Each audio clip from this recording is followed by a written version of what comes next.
Zdravím všechny, ahoj děvčata. Tak dneska mám pro vás zase jednu rozbalovačku, je to zboží od unixstyle.cz, což možná hodně z vás nic neřekne. Tenhle e-shop provozuje Verča Vítkovská, to už možná budete vědět mnohem líp. Je to skvělá nechtařka samozřejmě, super školitelka, organizátorka, porodkyně různých nechtařských soutěží a ona pod tímhle e-shopem vlastně prodává materiály a nástroje, víc značek. Já tady teda mám konkrétně zboží od Lifeu a jeden akrygel od Glamlac. Protože mi došly šablony, které používám, tak jsem si řekla, že se juknu a vemu něco navíc, že? Protože barviček je samozřejmě vždycky málo. Co se týká těch šablon, tak já jsem je poprvé vyzkoušela u Verči na rekvalifikačním kurzu a od té doby fakt s jinýma šablonama nedělám. Jsou super, lepí krásně, jsou pevný, můžete je fakt použít i opakovaně na, já nevím, 2-3 prsty, protože jak jsou pevný, tak dá hodně práce je přemokřit třeba cleanerem, když děláte akrygel.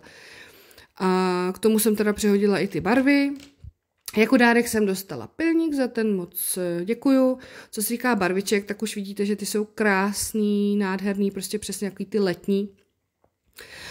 Ta tmavě růžová s tou fialovou, ty kryjou v jedné vrstvě, ta grapefruitová světlejší, teda trošičku hůř, ale klasický 2 tenký vrstvy to úplně zvládnou, takže nic, žádný velký průšvih. Trošičku mě zklamal ten akrygel, za chviličku ho uvidíte. Proč? No hlavně tím odstínem, protože já jsem chtěla nějaký jemně tělový make-up a koukala jsem na fotky na e-shopu, jenomže tam jsou prostě všude vyfocený ty tuby a z té etikety, jo, a žádný reál, takže nemáte podle čeho se nějak orientovat. Bohužel to je chyba více do e-shopu.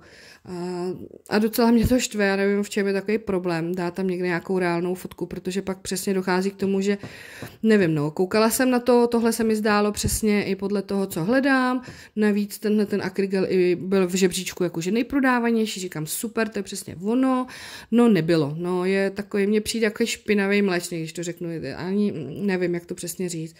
Ale jinak už jsem si s ním dělala i nechty, práce je s ním nádherná, je měkkej, podajnej, hezky se piluje, přitom fakt pevnej, drží, jo, tak to je jako fajn.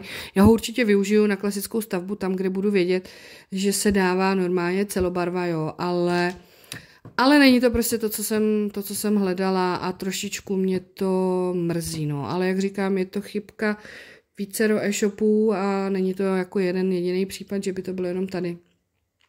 Hold bude člověk příště opatrnější, ono přece jenom to nestojí úplně maličkých penízky, že?